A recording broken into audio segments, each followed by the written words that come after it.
All right, today let's talk about using delays, and specifically, let's focus on delay time. Okay, so first of all, let's talk about what delay is. So delay is essentially an echo. It's a repeated signal. So it's when we take an original signal and we duplicate it, we wait a certain amount of time, and then we repeat it, right? That's all a delay is. And there's various ways that we can control that and change that, but that is the essential description of what a delay is. So what I really want to talk about today is how and why we use delays, and then how that'll affect our choices in terms of the delay time. So there are a bunch of different parameters within delays, but we're going to mostly, I believe, focus on delay time today, unless I get a little distracted. So first of all, why might we use a delay, right? So for one, it can be a fun effect, right? Anyone that has used a delay throw for a dramatic effect knows that, right? It can be a really fun effect to use. The other way we might use it is to make things sound really like hyper real, really big, really larger than life. We also might use delays to push things back in the mix to, control that front to back mixing depth, mixing space, right? There are also a lot of similarities with reverb, right? With how we use delay and reverb, because similarly, you might push things back in the mix using reverb, right? So you might see some similarities here.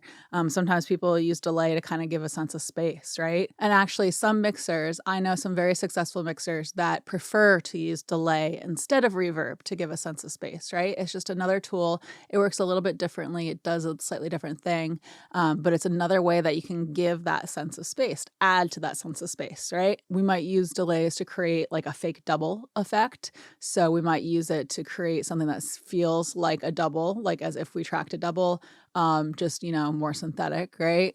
And then we also might use delays to glue things together. So sometimes delays can be used to help glue things together in the mix. So like I said, today we're going to focus on delay time, but there are, a bunch of other parameters that you might see in a delay, and it'll probably depend on the delay too, right? So you might see delay time, obviously. You might see feedback, which is sometimes called something slightly different, like repeats or regeneration, or it depends on the unit that you're looking at or the plugin that you're looking at, right? You might see filters, right? Which is another way to EQ basically your delay, after the fact. Sometimes before the fact, if you want to, you can EQ. But on an actual delay, usually it's after the fact. So you might see filters, you might see dry wet knobs, right? So that's controlling the dry signal ratio to the wet signal, with dry being the unprocessed and the wet signal being the delay itself, the delay that's been added. And then you might see things like the tempo or the sync or the time value for the delay, right? So sync, usually what it does is it synchronizes to the BPM of your song, and then you might have different note values, or if it's not synced to your BPM, you might have actual time values, so like milliseconds, for example, for how long your delay is, milliseconds or seconds, something like that. So those are kind of like the main parameters that you might see on a delay, but today, let's kind of focus on delay time. And I mostly want to focus on delay time because it's kind of one of the big things that I think about with delay. Obviously, the other parameters are important too. They have a lot of effect on the sound. They can have a ton of effect on the sound, right? So, but in terms of what I'm going to talk about today, delay time's kind of the big thing. So that's what we're going to talk about. I don't know. Okay, so let's think about the function that we want. So what I want to encourage people to do is, I know a lot of people will kind of just throw a delay up there and then mess around with it and have fun. And that's a great way to approach things. Don't get me wrong. But what a lot of engineers do is we will stop and think about what goals we have for adding the delay. Like, what is the purpose for adding the delay? What are we trying to do? So there are a few purposes that tend to pop up a lot with delays. So one is that make it feel hyper real, make it feel really big and larger than life thing. So when I'm doing that, what I will go for, if I want to make something sound larger than life, is I will make it a short delay. And when I say short delay, I mean like 40 milliseconds or less-ish, sometimes 50, whatever, around there, right? And so that's to kind of thicken things. It makes things feel fuller and bigger. And it also kind of gives a simulated like first reflections, early reflections. It makes it feel like you have like a fake first reflections going on in your imagined room that you're creating within your soundscape, your song, whatever you're working on, right? And this idea of using a shorter delay to make things sound like thicker or fuller or larger than life, right, might sound kind of familiar because you might have heard of the Haas effect. So with the Haas effect, what we're often doing when we say we are using the Haas effect is we are taking, we look at our left and right channels separately. And what we'll do is we'll have one side not be delayed and then delay the other side by that short amount. So instead of having a wet and a dry signal on both sides and having one that's not delayed, the original, and then have the delayed version that's very short, we have it split left to right. And what that does is it makes it feel like we have a wider whatever the instrument is, that it's wider, right? And both of these ideas play upon the same thing, right? Which is that if it's a short enough delay, your brain doesn't process it as a signal and then a repeated signal. It instead processes it as like width or fullness or the bigger, sounding bigger and fuller and wider. And maybe fuller is not the right word, but at least wider and larger type of thing. And another fun thing that you can do with these shorter delays to make things sound like bigger or fuller or wider, depending on what you're doing, right, is you can try taking your delay, doing the short delay, not the Haas effect thing where it's left to right, but instead what you can do is have a delayed signal for the right channel going out the left and then vice versa. So what that can do is it can make things sound like there's more width. So that is similar to the Haas effect. You're just doing it on both sides, right? So if you have something that is not a mono signal, right, that's when I would use that. If it's the same on both sides, it doesn't make much of a difference, right? To take the left and have a delayed version on the right, right? So it needs to be at some kind of a stereo track, but I hope that makes sense. Let me know what you think.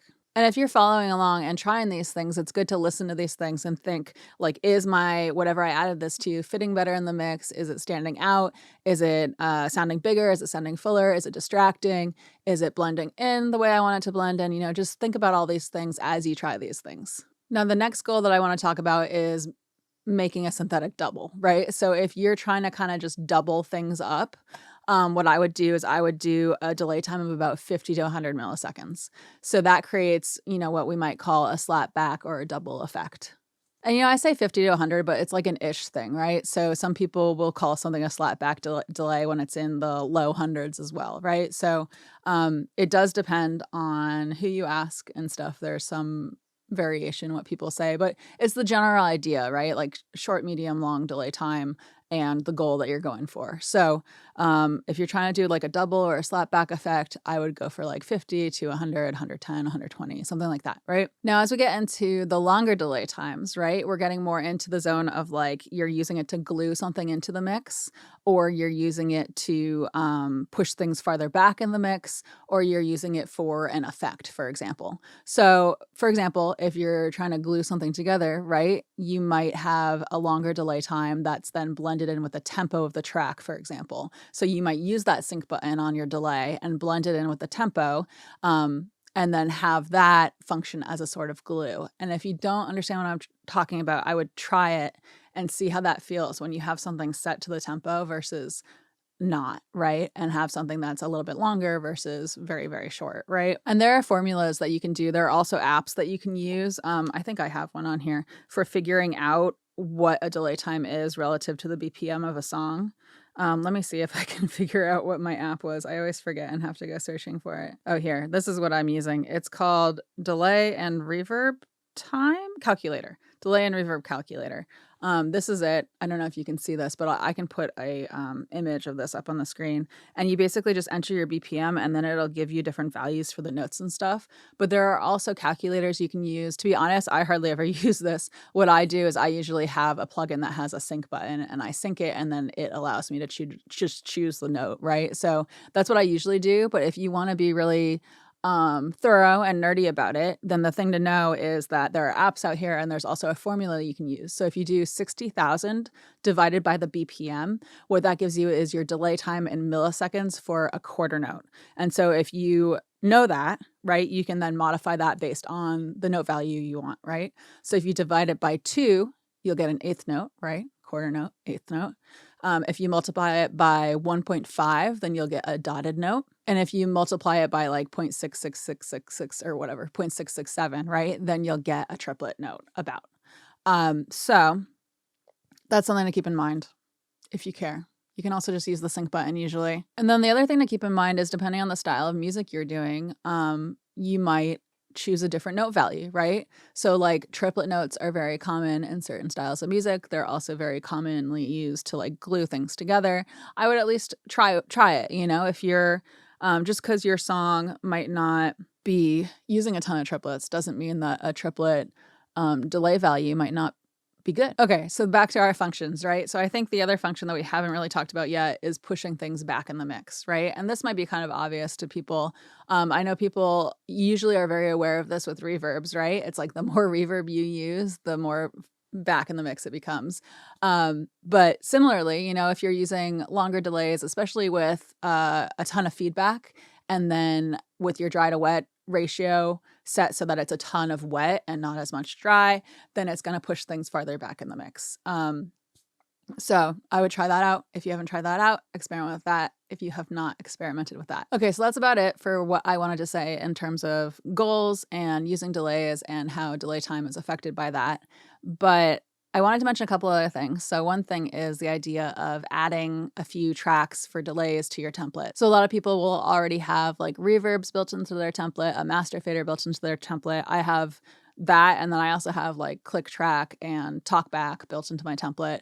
Another good thing to have ready to go, even if it's just like you're importing session data from somewhere, which is what I tend to do a lot, right? I don't really have like a template built out for when I start something because it kind of depends on what I'm doing to some extent.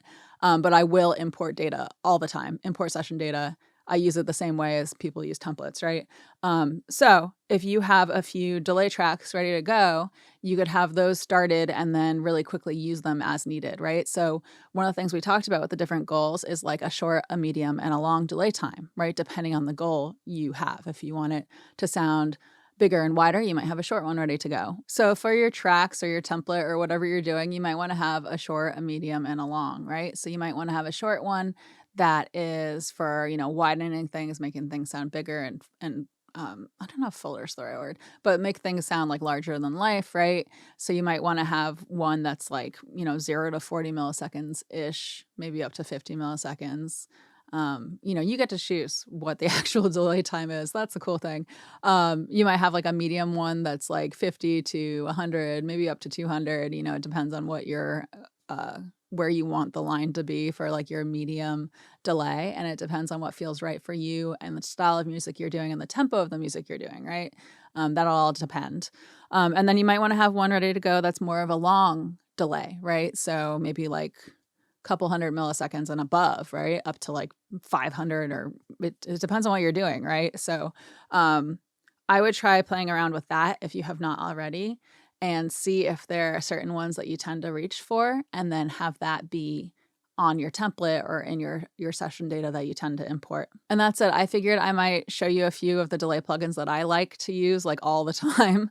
So one that I use all the time is the Kilohertz Haas.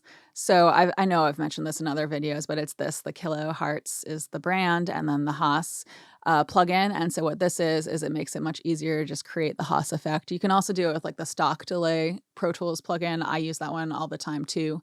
I might have a video about the Haas effect, so I might put a card up on the screen here instead of like going through that with you. But all it's doing is it's varying, having, you know, one of the channels delayed and the other one not. And then this is the delay time. So right now it's set to 21.8, right?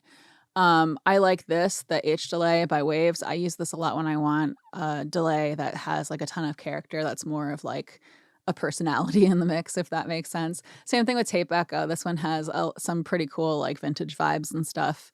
I like this one a lot. These two I really like using for effect. And then other than that, let's see what other ones I like to use. I like Echo Boy. I use that one a lot. I mean, I use a lot of these a lot, to be honest. I do use the Avid one fairly often. I think those are kind of the ones that I use the most. I like the Valhalla stuff. I love all the Valhalla stuff. But yeah, there's some really good ones. This one's fun too sometimes, but these are kind of the big ones that I tend to use all the time. And actually, I don't use this one as much as I should, but FabFilter's Timeless has a ton of customization. If you wanna dig into that, that one is really cool what it can do. I should use that one more. But yeah, that's it. That's all I wanted to say today. So let me know what you think. As always, let me know in the comments below. Like, comment, subscribe, hit the notification bell. I'd appreciate all of that stuff. Share the channel with a friend that might be interested. That would definitely help me continue to make these videos. And thank you so much to my Patreon patrons. I do have a Patreon. It's patreon.com/CatoNoise, and there's some additional content on there. I do early release videos on there. We have a Discord server that we're hanging out on. That's the big thing I've been focusing on lately. So thank you so much to my Patreon patrons. It helps me stay independent having a Patreon. So I think that's all I have to say. I don't know why I feel awkward doing this outro all of a sudden, but I come out with new videos every Wednesday, and thanks so much for hanging out. Okay. Okay, I have a meeting in a few minutes, so I don't know what I can or should say here. So I'm just gonna stop this. Okay. Thanks, bye.